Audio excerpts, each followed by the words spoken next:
Bonjour et bienvenue à notre première partie de ces défis Reset. 15 jours pour revenir à soi. Je suis tellement heureuse que tu sois là avec moi pendant ces 15 jours qu'on va faire un travail de exploration de soi, de apprendre à habiter notre corps de femme.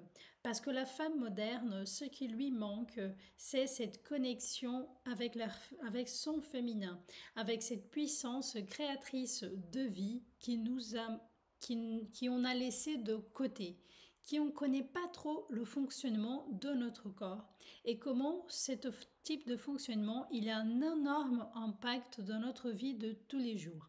Donc c'est pour ça que je t'invite à découvrir les 4 piliers de la femme Una. Ces 4 piliers, ils sont la base pour qui toutes les femmes, elles puissent s'épanouir dans leur corps de femme, pour qu'elles puissent avoir plus de légèreté, plus d'harmonie, plus de connexion avec son pouvoir créateur, avec ce pouvoir de générer des réalités.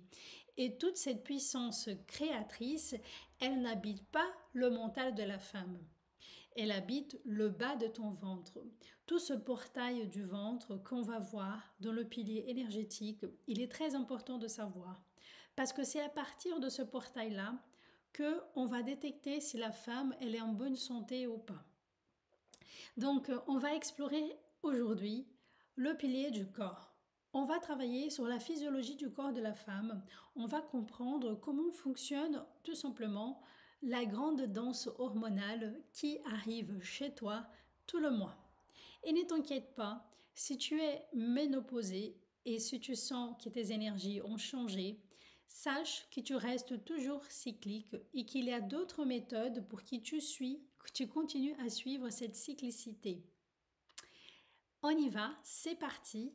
Allez, viens avec moi que je vais te montrer comment fonctionne ton corps de femme. Ton cycle menstruel, il n'est juste pas des règles de saignement. Il est une très belle orchestre hormonal qui traverse tes humeurs, ton corps, ton énergie, ton état physique, émotionnel et énergétique.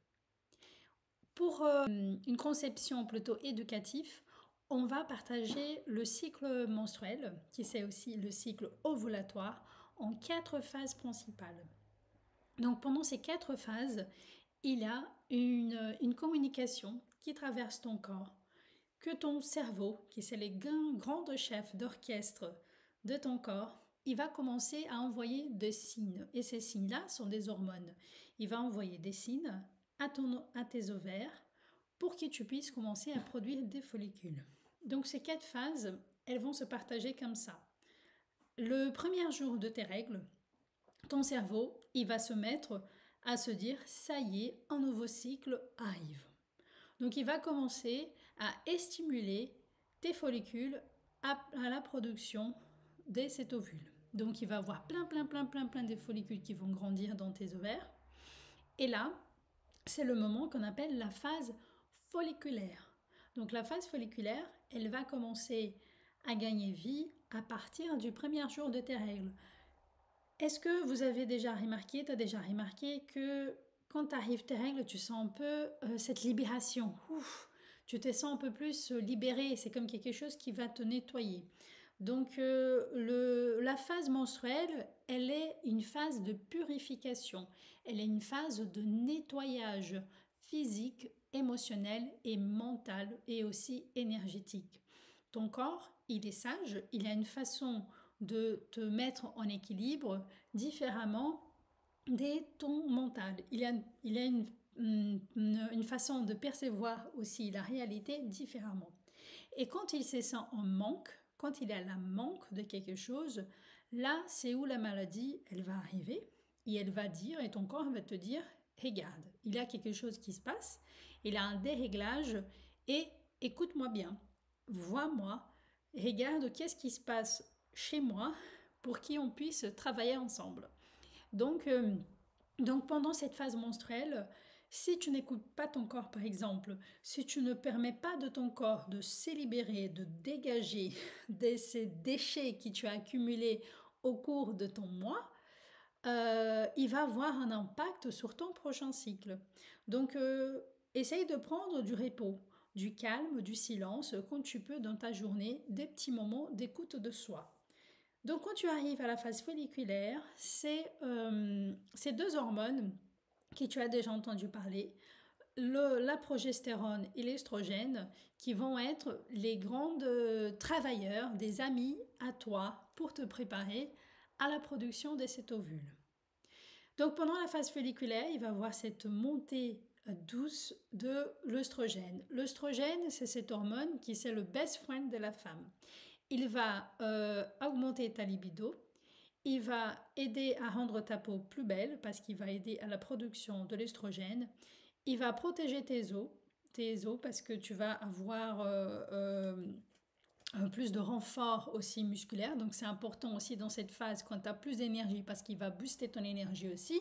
C'est important de faire des activités physiques qui vont te permettre aussi de faire une évacuation des déchets qui tu vas avoir besoin de libérer. Donc c'est important de bouger ton corps, de travailler aussi avec cette hormone pour avoir une bonne santé mentale et émotionnelle. Donc ça, c'est le moment où on va planifier, organiser, créer les pas à pas, la méthodologie qu'on souhaite avoir pour atteindre nos objectifs pour la prochaine phase. Donc, quand on arrive à la prochaine, à troisième saison, on va dire, on arrive au pic ovulatoire. Donc, ces pics ovulatoires, c'est quand ton corps, ton ovule, tes ovaires, ils ont dit, ça y est, c'est bon, l'ovule est prête, tu expulses l'ovule du follicule et là, tu peux parfois sentir une douleur, soit une douleur à gauche ou à droite, et il est bien possible que tu sois en train d'ovuler. Et il y a une autre façon aussi de détecter si tu es en train d'ovuler, c'est par la température basale. Au cours du cycle, la température de la femme, elle va augmenter et après, elle va descendre. Et donc, ce moment-là de l'ovulation, c'est quand tu arrives au pic de la montagne. C'est le sommet de ton cycle menstruel. Et là, tu vas te sentir vraiment rayonnante. Tu vas communiquer, tu as envie des liens, tu as envie de te donner, de nourrir le monde avec toute cette énergie créatrice que tu étais en train de créer, que ton corps était en train de le faire, parce que cette graine-là, c'est la puissance de la vie. Toi, femme, tu es porteuse de puissance de vie. Et c'est ça que je t'invite à aller chercher, cette puissance créatrice, cette puissance de vie qui habite le bas de ton ventre, qui habite ton utérus. Et donc, quand tu es dans cette phase-là, quand on fait je pense que tu es déjà intéressé à tous ces sujets autour du cycle féminin, et on va avoir des perceptions qui va parler des archétypes de la femme sage, de l'archétype de la mère, de l'archétype de la jeune fille. Et donc chaque phase aussi, on va voir cette femme qui se constitue de certaines caractéristiques. Donc la phase folliculaire, c'est la jeune fille, c'est la exploratrice de la vie, c'est cette fille qui est curieuse. La phase ovulatoire, on va voir la mère, cette femme qui est remplie de vie, cette femme qui nourrit les autres et très important qui nourrit soi-même, parce que parfois on peut tomber dans les pièges de le côté l'ombre de cette énergie féminine. Et la phase suivante après l'ovulation, si ton corps il a compris qu'il n'a pas eu de fécondation, qu'il s'est ovulé, n'était pas fécondé, il faut qu'il parte. Donc il va partir pendant la phase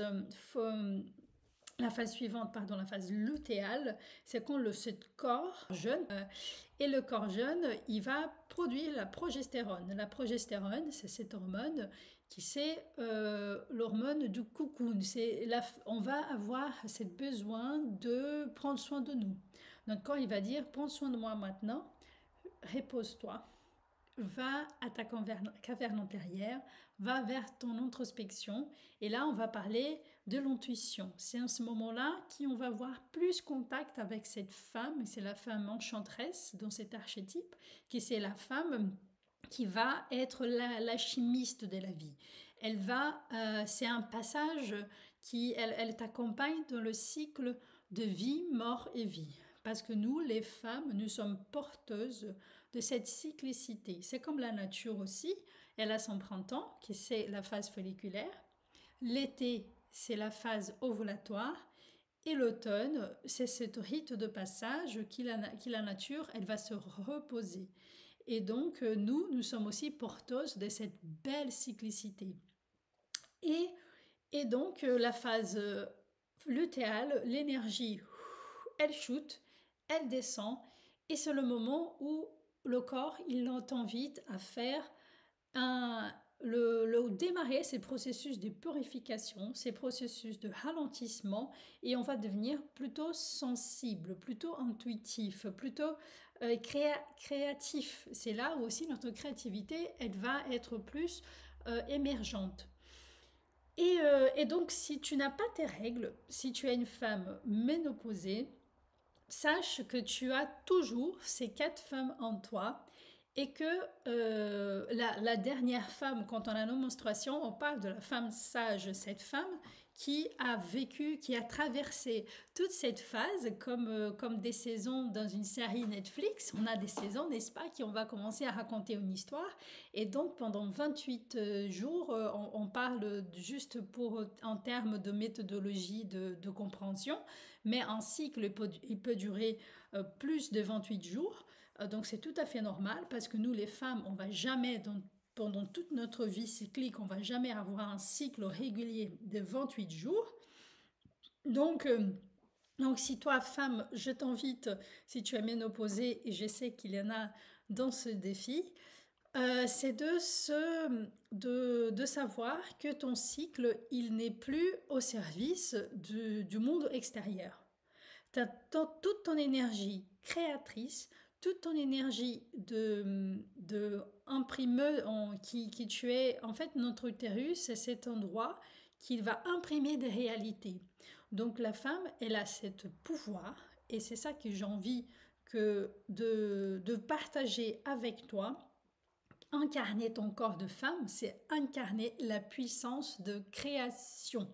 La nature, elle crée des choses, elle est porteuse de vie, elle est porteuse de fruits. Et c'est dans toutes les saisons, même en hiver, la nature, elle nous donne ces fruits. Et donc toi, femme, c'est pareil. Et donc quand on est ménopausée, c'est cette phase tellement belle aussi, qui de plus en plus on parle dans le monde moderne. Toute cette énergie créatrice, elle est dirigée à l'intérieur que pour toi. Et donc la femme ménopausée, c'est la femme qui a traversé toutes les rites de passage du féminin. Les rites de la naissance, le rite de la ménarche. La ménarche, c'est la première règle. Le rite peut-être du mariage, d'avoir un enfant, de se donner, de délivrer cette puissance créatrice. Et la ménopause, c'est symbolique de maintenant, mes créations, je les fais à mon profit. Et ce n'est pas un acte égoïste, c'est cette femme qui va partager la sagesse. Dans les civilisations ancestrales, dans le monde ancestral qui de plus en plus on commence à s'intéresser, la femme vieille, on va dire, elle était en fait un symbole de sagesse. Elle était un symbole d'inspiration. Elle était la femme oracle, on va dire, la femme qui avait traversé toutes ces phases. Et que c'était à travers elle qu'il a vie. Elle racontait ses histoires, qu'elle donnait suite à une tradition, qu'elle donnait suite à l'histoire de toute une lignée des femmes et d'hommes. Et donc cette place, elle est vraiment très belle, très importante, et que la société moderne, elle refoule un peu la femme en disant tu n'as plus de place parce que tu n'es plus belle, tu as un corps qui change, tu as un corps qui vieillit et c'est pas beau.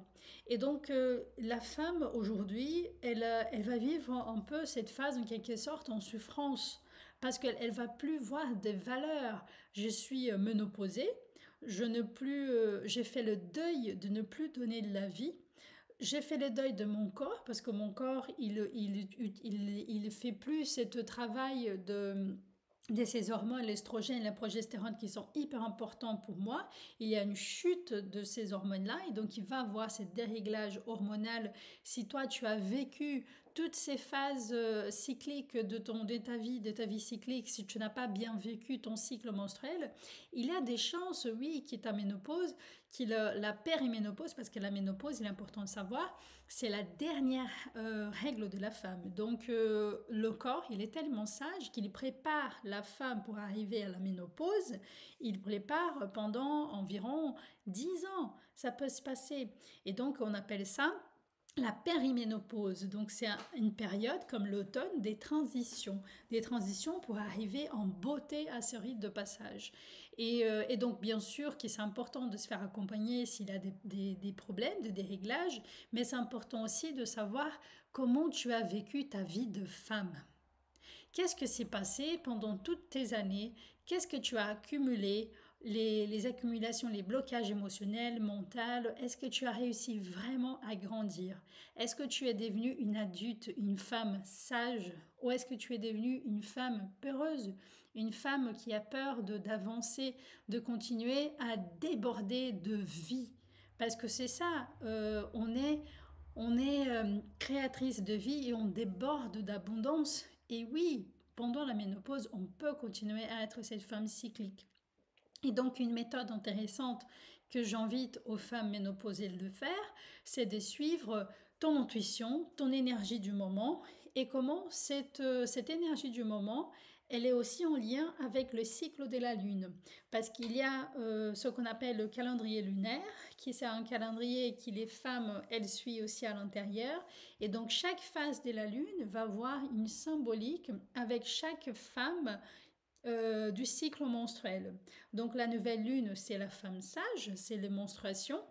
C'est quand le corps il se purifie, il se libère pour arriver dans une nouvelle vie.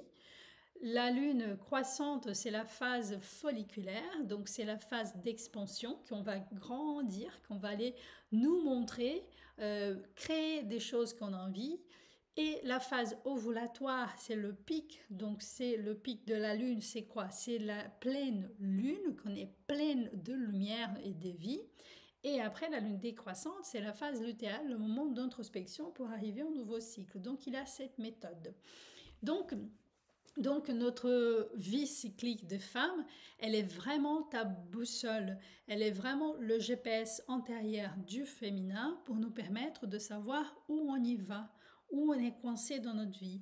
Qu'est-ce qui se passe dans mon quotidien, de ma routine qui me puise, qui me rend heureuse, quels sont les blocages qui sont à l'intérieur de moi.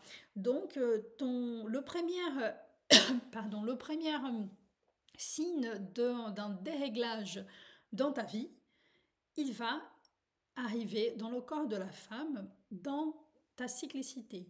Tu vas voir des règles douloureuses, tu vas voir la fatigue, tu vas voir le stress, tu vas voir la colère, tu vas voir les SPM, tu vas voir à long terme peut-être des maladies gynécologiques. Et tout ça, on va explorer pendant ce défi. Et ma première invitation, c'est qu'on apprenne à travailler avec notre corps à travers de ce qu'on nourrit. De quoi nourrit-on notre corps? Qu'est-ce que notre corps il a besoin pour mieux vivre cette cyclicité? Donc c'est ça qu'on va voir rapidement et après on va aller dans notre défi. L'alimentation. Ça, c'est un sujet très vaste dans l'univers féminin, n'est-ce pas? Qui ici n'a jamais essayé de faire une diète, de suivre une alimentation stricte et qui a échoué au long terme? Malheureusement, la société moderne, elle est très exigeante vis-à-vis du corps de la femme et que ça nous met dans une situation assez frustrante avec la relation qu'on a avec notre corps.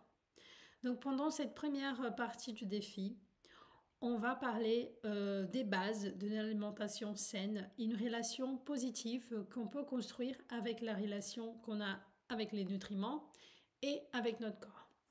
Parce que notre corps, il a besoin de bouger, il a besoin de mouvement. Si tu es une personne sédentaire, je t'invite dans ces défis à commencer à mettre tes baskets et aller courir, aller faire du yoga, s'inscrire au Basic Fit, je ne sais pas. Mais il est très important d'adapter une routine de mouvement dans ton corps. Et on va aller voir les notions de base que tout être humain doit avoir. Qu'est-ce que c'est une alimentation équilibrée? Une alimentation équilibrée, l'objectif principal, tout simplement, c'est d'éviter des carences. Des carences dans les macronutriments et micronutriments. Dans ton assiette, tu dois avoir un quart de protéines, ça peut être protéines animales ou végétales si tu es végétarienne, une base de carbohydrates, des bons carbohydrates, du riz, des patates douces, quinoa, et l'autre partie, la moitié de ton assiette, des légumes, des végétaux, qui vont t'apporter des vitamines et des minéraux, tout ce dont ton corps il a besoin. Et aussi s'hydrater, boire beaucoup d'eau. Et adapter aussi aider les organes de ton corps qui vont éliminer les déchets, les surplus dont ton corps n'a pas besoin, comme le foie et les intestins, ça va être super important pour la femme de connaître un peu plus de connaître un peu plus le foie, le travail du foie et des intestins dans ton système reproducteur. Donc ici, je vais te inviter à découvrir l'alimentation cyclique. Parce que le métabolisme de la femme, il n'est pas comme le métabolisme masculin. Nous avons cette cyclicité qui va avoir un impact sur notre organisme et que notre corps, pendant nos phases menstruelles, il va avoir besoin de certains apports de nutriments que vont changer en fonction des phases. Donc si tu es une femme ménopausée, la chose la plus importante que tu dois savoir, c'est j'ai besoin d'une alimentation équilibrée.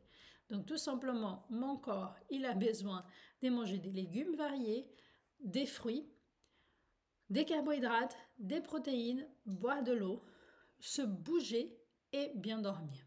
Ça, c'est la base et tu le sais déjà très bien. Mais pour arriver à cet équilibre, il y a des choses que tu peux commencer à mettre dans ta routine, qui c'est déjà avoir une bonne relation avec la nourriture, c'est-à-dire, je vais te donner un exemple personnel. Moi, j'ai toujours été curieuse de découvrir cet univers de nutritionnel, qu'est-ce qu'il avait comme nutriments, comme vitamines dans tout ce que je mangeais. Donc, j'ai commencé, j'avais environ 20 ans. Donc, quand je faisais un bel assiette avec plein de légumes, à l'époque, je ne mangeais pas de viande. Et donc, j'imaginais en fait à cette betterave, elle va m'apporter du fer, elle va m'aider à nettoyer mon sang. Donc, j'ai commencé à avoir cette relation qui ça peut être un peu folle. Hein. Moi, je ne parlais pas à haute voix pendant que j'étais en train de manger. Mais j'ai imaginé le parcours que cette betterave elle allait avoir dans mon corps et qu'elle allait faire du bien à mon sang, à les parties X de mon corps et tout. On n'a pas besoin d'être un expert dans la nutrition, on n'a pas besoin d'être diététicienne ou quoi que ce soit, mais c'est juste de savoir, ah oui, les oranges, c'est bon, vitamine C, enfin, je sais pas. Donc, savoir de qu'est-ce que cette puissance nutritionnelle va apporter à mon corps et rester consciente pendant que tu manges. Ne pas aller ailleurs et ne pas être là, présente. Donc, on va travailler le principe de mindfulness, de la présence des qualités avec l'assiette qu'on a devant nous et choisir nos aliments avec conscience. Ok? Donc, maintenant, on va aller voir rapidement de quoi ton corps il a besoin pendant chaque phase de ton cycle menstruel. Et encore une fois, si tu es ménopausée, tu vas suivre les bases de cette alimentation qui, l'objectif, c'est de ne pas manquer en carence de protéines, de carbohydrates et des lipides et glucides. D'accord? Quand nous sommes dans la menstruation, quand on saigne, notre corps, il va être en mode un peu ralentir. Donc, c'est-à-dire que l'objectif principal, c'est cette reconstitution, faire cette sorte de nettoyage, de détox, parce que ton corps, par les saignements, il va se purifier. Donc, dans ton saignement, ça va sortir tous les déchets qu'il a accumulés. Donc, l'assimilation des aliments, elle va pas être la meilleure. Donc, on va aider notre corps à mieux assimiler ces aliments. Donc, le focus alimentaire ici, ça va être du fer et des minéraux et les aliments anti-inflammatoires. Donc, on va éviter de l'alcool, le sucre et le café, si on peut. Et toujours s'hydrater, bien s'hydrater, boire de l'eau, c'est très important. Et boire une tisane chaude parce que notre corps il a besoin de chaleur. Donc tu peux prendre une tisane de camomille, d'ortie, la tisane qui va aujourd'hui sur internet, tu peux trouver plein d'infos sur les bonnes tisanes à boire. Donc quels sont les aliments qu'on va privilégier pendant la phase menstruelle? Les aliments qui vont t'apporter du fer, la viande, si tu n'es pas végétarienne. Manger des fruits, c'est important pour les vitamines. Les aliments riches en oméga 3 et anti-inflammatoires, comme des petits poissons gras comme le maquereau, la sardine, les graines d'élan et des courges qui vont moduler l'inflammation, qui c'est la principale source des douleurs. Les légumineuses, les haricots secs, lentilles, etc. Toutes les noix, les légumes verts à feuilles et les fruits secs aussi pour le fer. Donc, si tu as des douleurs pendant ton cycle, pendant tes menstrues, je te invite à ajouter un peu de gingembre frais pour le soulager.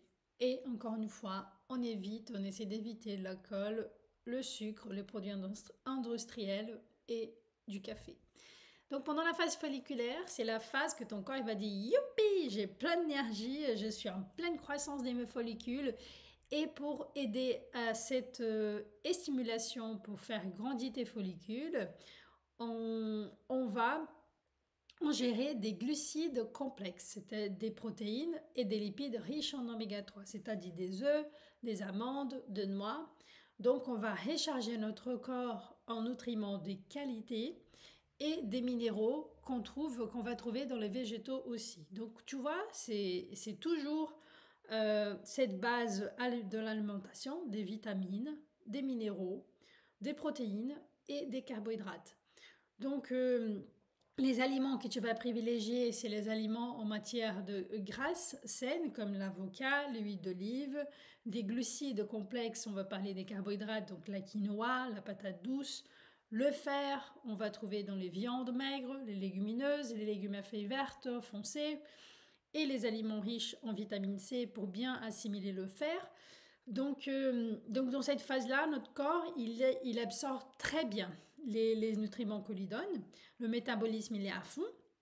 Donc si tu as un projet de changer, d'avoir une bonne relation avec ton corps, ici, c'est le moment de démarrer une activité sportive. Ici, c'est le moment de commencer, de dire ça y est, et tu mets tes baskets et tu vas aller courir, tu vas t'inscrire sur Basic Fit, peu importe, mais hyper important pour être en bonne santé, pour pouvoir déclencher la sérotonine, des bonnes choses dans ton corps. Faire du sport, c'est primordial. Dans ces défis, je veux que toutes les femmes, elles commencent à bouger leur corps. Donc, pendant la phase prochaine, la phase ovulatoire, pour aider ton corps à commencer à se libérer de la surcharge peut-être d'œstrogène, faire un détox d'estrogène, on va lui aider à faire ça et aussi à que l'ovulation, ça se passe bien.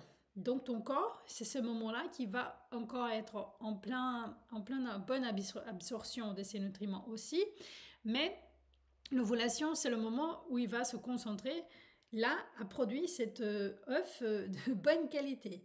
Donc, c'est important de manger des produits, des aliments qui ont du zinc parce que ça va permettre de favoriser cette ovulation et limiter l'inflammation. Et quand on mange du zinc aussi, ça va aider à que cet ovule il soit bien implanté, sa bonne implantation. D'accord? Donc, encore une fois, le focus alimentaire, ça va être le protéine et lipides, des aliments riches en iode aussi pour réguler l'ovulation. Donc les aliments qui sont en iode, c'est tous les aliments qui viennent de la mer, des fruits de mer, donc les huîtres par exemple. Et bien sûr, hydratation et fraîcheur. Donc les aliments à privilégier, toujours des bonnes protéines, des fruits, de l'eau. Je t'invite à boire dès le matin un petit verre d'eau citronnée, d'eau tiède, pour commencer à t'aider à éliminer à aider le foie à faire son travail d'élimination. Et la phase suivante, notre corps, il rentre dans la phase lutéale. Donc ici, l'objectif, c'est stabilité, préparation pour cette grande ménage et l'ancrage. Donc le corps, il va être soit en phase de nidification, s'il va avoir lieu une grossesse, ou d'élimination. Donc il va avoir besoin de quoi? Des magnésiums pour t'aider à réguler tes humeurs, des bons glucides et des prébiotiques pour aider à travailler tes intestins.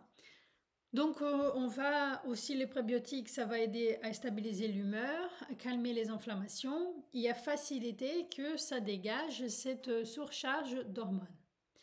Donc ici, le focus alimentaire, ça va être les aliments qui vont aider le foie pour éliminer ses excès, des fibres pour que ton transit intestinal, ça se passe au top, et on va privilégier les légumes qui contiennent du soufre, des vitamines pour apaiser les systèmes nerveux, et la vitamine D, qui on ne peut pas avoir dans les aliments, mais elle est synthétisée dans notre corps, pour soulager les syndromes prémenstruels. Donc, qu'est-ce que sont les aliments sucrés? Ce sont les aliments qui contiennent du sucre, donc c'est l'ail, l'oignon, les radis, l'échalote, le poireau, les choux. Tout ça, c'est très important de manger dans cette phase. Et les légumes verts, encore une fois, brocoli, épinards, et les graines de tournesol ou de sésame pour les apports en vitamines et magnésium. Donc ça, ce sont un peu les bases de l'alimentation cyclique. Encore une fois, si tu es une femme ménopausée, on va suivre une diète équilibrée et on va écouter notre corps pour savoir dont il a besoin. Donc le défi que je t'invite à le faire, c'est de commencer à construire cette bonne relation avec la nourriture. C'est de savoir que ton corps, il a besoin de certains nutriments au cours de ton cycle.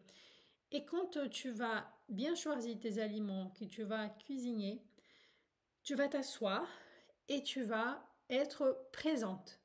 Tu vas vraiment se connecter avec cet aliment, tu vas bien manger, tu vas bien mastiquer et tu vas sentir le bien, le bienfait qu'il transmet à ton corps. Et donc cette relation que tu vas voir, tu vas faire quoi? Donc je ne sais pas dans quelle phase de ton cycle tu es.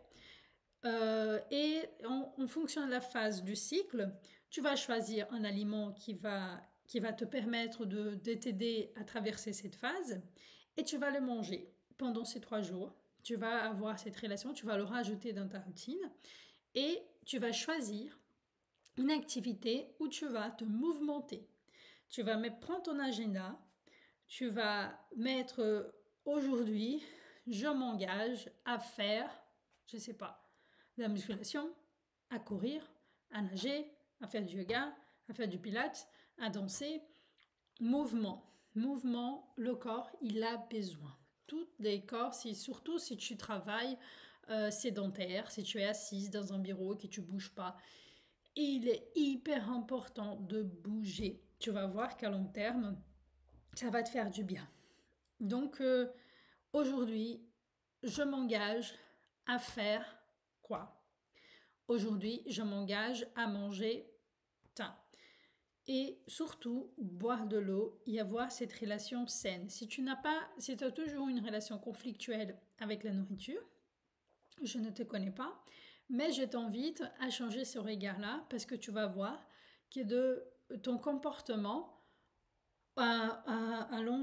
plus que tu travailles des habitudes, changer des habitudes, ce n'est pas quelque chose de facile, mais ce challenge, il est là pour t'aider à ça. D'abord, pour changer un comportement, il faut changer l'environnement. Donc, si tu vis dans un environnement qui ne veut pas favoriser ces changements d'habitude, ça va être beaucoup plus difficile de le changer. Donc, détecter comment c'est ton environnement, comment cet environnement il peut accueillir ce défi dans ta vie. Et ensuite, tu vas changer cette habitude. Et une fois que tu changes l'habitude, le nouveau comportement, il arrive. Tout de suite, c'est comme je t'ai dit, aujourd'hui, ça fait tellement longtemps que je fais attention à... C'est pas que je fais attention, c'est que j'ai une relation positive avec la nourriture, que mon corps, quand je commence à être en carence d'un aliment, il va dire, il a quelque chose qui ne va pas. Tu as besoin de ça, donne-moi ça. Et je me sens vraiment mal. Et donc, c'est ça que je t'invite à le faire, de avoir cette conscience. Donc, le carnet de bord, il était déjà envoyé. Ton carnet de détox, donc tu peux l'imprimer et tu peux écrire tout ce que tu veux là-dedans et ça va avoir des bases. Et j'ai hâte de savoir comment ça commence ta transformation. Donc, on va échanger sur notre groupe et je suis très très contente que tu sois là et bravo pour toi pour être dans ce défi. Donc, à la prochaine vidéo, dans 3 jours, on va parler du prochain pilier de ce défi. Salut!